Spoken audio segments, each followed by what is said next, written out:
Alice Queiroz já com a gente aqui no estúdio para a gente trazer todos os destaques do esporte e tem aí o assunto principal do dia, que é o Figueirense, né? Exatamente, Karina. Boa tarde para a galera que nos acompanha. Temos muitas decisões dentro e fora de campo, mas a gente começa por fora, nos bastidores do clube alvinegro, que estão agitadíssimos, né? A diretoria do Furacão está próxima aí de ter um passo decisivo para o futuro do clube.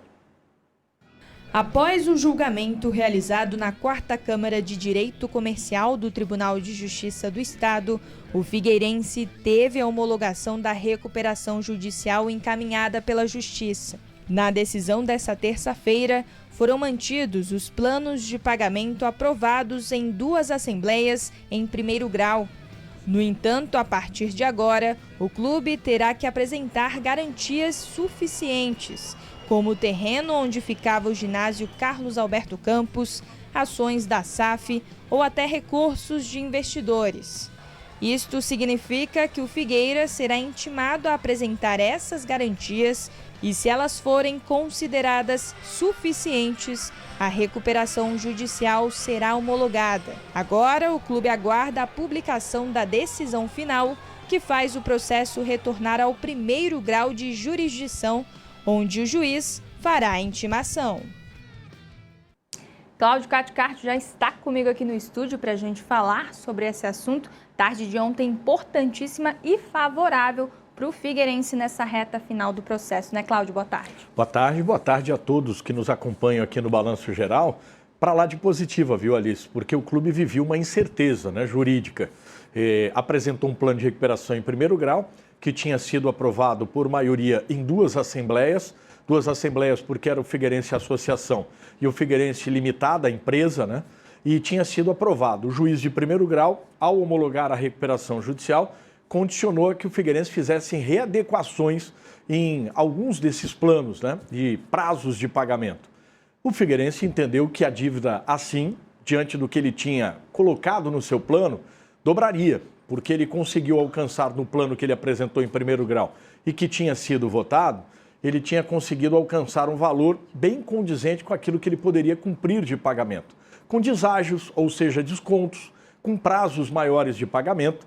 E com a decisão do juiz de primeiro grau, esses prazos aumentaram e, aliás, diminuíram, né? E a dívida aumentou, porque os deságios diminuíram dentro desse controle de legalidade que o magistrado de primeiro grau teria colocado. Figueirense recorreu para que fosse restabelecido aquilo que foi apresentado em primeiro grau, naquele plano de recuperação, diante daquela forma que ele entendia que poderia cumprir. E essa vitória de ontem foi justamente para restabelecer isso. A homologação da recuperação judicial do Figueirense vai acontecer no momento em que ele apresentar garantias, né, que sejam suficientes para demonstrar que vai cumprir com o seu plano de recuperação. E aí, como você bem destacou, né, ali na matéria, Figueirense tem as ações da SAF, tem o próprio terreno ao lado. O próprio investidor pode, por exemplo, né, querer quitar a dívida, aí não precisa, né, apresentar garantia nenhuma, porque você está pagando, né, já à vista, em vez de a longo prazo. Enfim, agora é o clube fazer o seu dever de casa, buscar essas garantias e já poder tratar com os credores, porque isso é que é importante. É um divisor de águas. Agora, o credor, o investidor, ele tem segurança jurídica para vir e trazer a sua proposta aqui para o estádio Orlando Scarpelli, para poder adquirir a SAF do Furacão e aí o time ser competitivo dentro de campo. Isso aí, uma nova chance, né? Exatamente. Para o Figueirense se organizar nessa parte tão crucial para o clube. Verdade. E falando nisso, hoje também foi mais um dia de reapresentação lá no CFT do Cambirela. A gente sabe que o mercado da bola também está bem movimentado para o clube, né? E apresentou aí mais 2 novos reforços. Quem traz os detalhes para a gente é o Heitor Machado, que já está na área e acompanhou de pertinho toda essa situação para a gente. Fala, Heitor, boa tarde. Fala, Alice, tudo bem? Um abraço para você e para todo mundo que nos acompanha no Balanço Geral. A quarta-feira foi movimentada aqui no CFT do Cambirela com o jogo treino do Figueira diante da equipe do Barra e 2 entrevistas coletivas de apresentação, com o meia Dudu e com o atacante Silvinho. O Dudu retorna ao Alvinegro, ele defendeu o Figueira lá em 2020 e reforça a equipe comandada pelo técnico Vaguinho Dias na próxima temporada. Eu tive uma passagem pessoalmente muito feliz aqui. Desde o primeiro dia, da primeira passagem, eu me senti em casa, e não foi diferente. Desde quando o Dani me ligou, a primeira vez que eu entrei aqui no CT, foi o mesmo sentimento de estar em casa, de ser um lugar onde eu me sinto bem. E trago toda... Eu era muito novo ainda na época, estava com 20, 21 anos. E trago a mesma disposição, a mesma vontade de fazer pelo clube. E estou muito feliz em estar nesse projeto de reconstrução. E muito motivado também para fazer com que o Figueira volte para o lugar onde ele merece estar.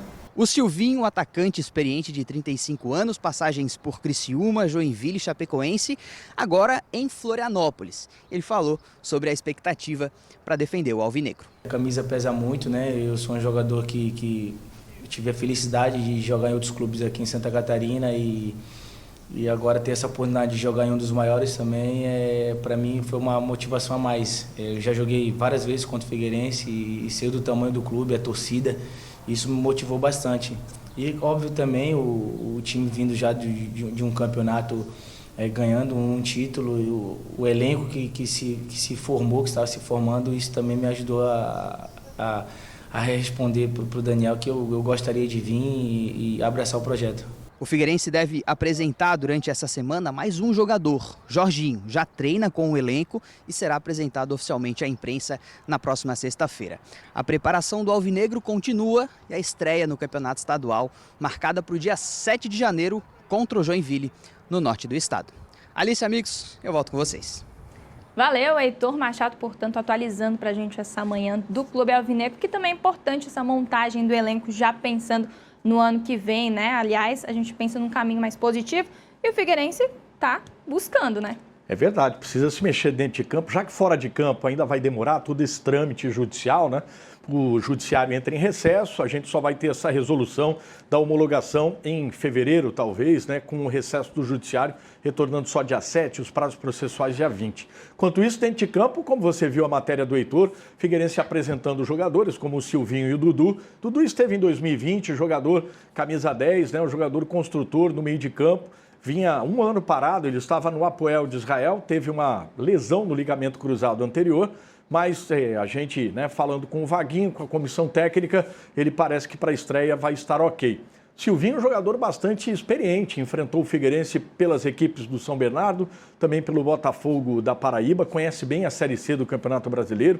Agora o Figueirense teve uma baixa inesperada, jogador recém-contratado, a gente falou rapidamente ontem aqui no Balanço Geral, que é o João Marcos, né? O João Marcos acabou tendo uma lesão no tendão de Aquiles, o clube ainda não conseguiu avaliar o tempo de tratamento e extensão, e aí pode abrir brecha, por exemplo, para o Reift, que terminou o ano até em alta, fazendo gols na Copa Santa Catarina, e o Figueirense fez um jogo treino há pouco, né, contra a equipe do Barra, no CFT, e estava perdendo por 1-0. Quem fez o gol de empate foi o Reift, né? Quem sabe esse jogador que já estava sendo, né, colocado à margem com possibilidade de empréstimo para ter rodagem, pode ser que fique com essa lesão do João Marcos. É o Figueirense se preparando, tem mais um jogo treino dia 30 contra o Carlos Renault, e aí dentro de campo tentando chegar nos cascos para a estreia no dia 7 contra a equipe do Joinville. A galera focada já, porque daqui a pouquinho já voltam todos os campeonatos, né, Cláudio? Seguimos por aqui acompanhando e até uma próxima. Até uma próxima. Um grande abraço e o Clube da Bola, sábado, às 1h30, a gente tá junto.